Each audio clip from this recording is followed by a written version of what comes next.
Direction Glasgow, où nous attend Mathieu Boisseau. Bonjour Mathieu, c'est le dernier jour de la COP26, alors on va peut-être commencer à dresser un premier petit bilan.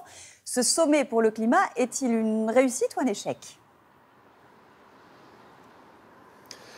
Alors, si on considère que l'objectif était de tenir le réchauffement climatique à 1,5 degré, eh bien, a priori, cette COP26 sera un échec, car les mesures, même celles qui seront annoncées au fil de la journée, ne devraient pas suffire. Il y a quand même eu quelques accords importants sur la déforestation, le méthane, l'arrêt du financement de projets à énergie fossile, mais à chaque fois, selon les associations, ces accords sont mitigés, ils ne suffisent pas. Je vais vous donner un exemple très précis, c'est le secteur du transport. Il représente 15% environ des émissions de gaz à effet de serre à travers la planète. Il y a eu un accord pour arrêter la vente de voitures à essence d'ici 2040, mais cet accord ne concerne que 24 pays, pas la France d'ailleurs, et une poignée de constructeurs seulement. Donc vous voyez que le bilan est mitigé. La bonne nouvelle, c'est qu'au sein des États, il y a déjà des initiatives intéressantes pour que les transports deviennent plus verts. C'est le cas au Royaume-Uni, où vous allez voir que l'électrique se développe à toute vitesse. C'est un reportage réalisé par Charline Madini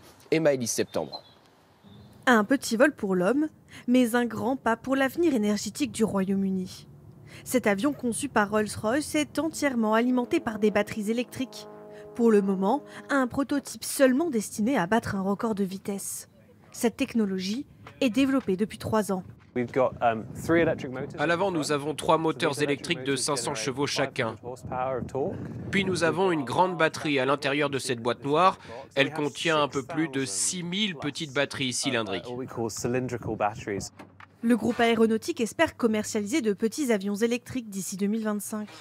L'objectif, de courts trajets pour remplacer par exemple des jets privés ou des hélicoptères. Le Royaume-Uni, lui, mise déjà sur l'électrique pour ses transports, notamment l'automobile. Comme ici avec Nissan et sa méga usine de batteries à Sunderland, dans le nord du pays. Le gouvernement y a injecté plus de 115 millions d'euros pour soutenir le constructeur. C'est un pas en avant très ambitieux pour notre révolution industrielle verte. Sur les routes, les Britanniques sont de plus en plus nombreux à avoir abandonné l'essence et le diesel.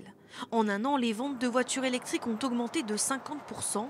Des automobilistes séduits aussi par des aides financières. On est exempté de taxes sur la pollution à Londres ou à l'achat. Et on échappe à la hausse du prix de l'essence. Donc au final, cette voiture est moins chère. Selon un rapport de l'industrie automobile, en 2022, la vente de voitures électriques au Royaume-Uni pourrait dépasser celle des diesels, une première dans le secteur. Alors, miser sur l'électrique, oui, mais Mathieu, la question est de savoir si c'est vraiment un transport plus écolo. Oui, alors en ce qui concerne les émissions des voitures électriques lorsqu'elles roulent, oui, là, pas de doute, c'est bien meilleur. En revanche, la production, la construction d'une voiture électrique génère plus de gaz à effet de serre qu'une voiture thermique, donc c'est évidemment à prendre en compte. Et puis, il faut aussi savoir comment est produite l'électricité qui va permettre d'alimenter cette voiture électrique. Si elle vient, par exemple, d'une centrale à charbon, eh bien là, c'est pas bon du tout pour l'environnement. Donc, vous voyez que cette question de l'impact sur la planète des voitures électriques, elle est bien plus large que de savoir juste si le moteur est électrique ou thermique. Merci beaucoup Mathieu. Mathieu Boisseau en direct de Glasgow. Bonne journée à vous.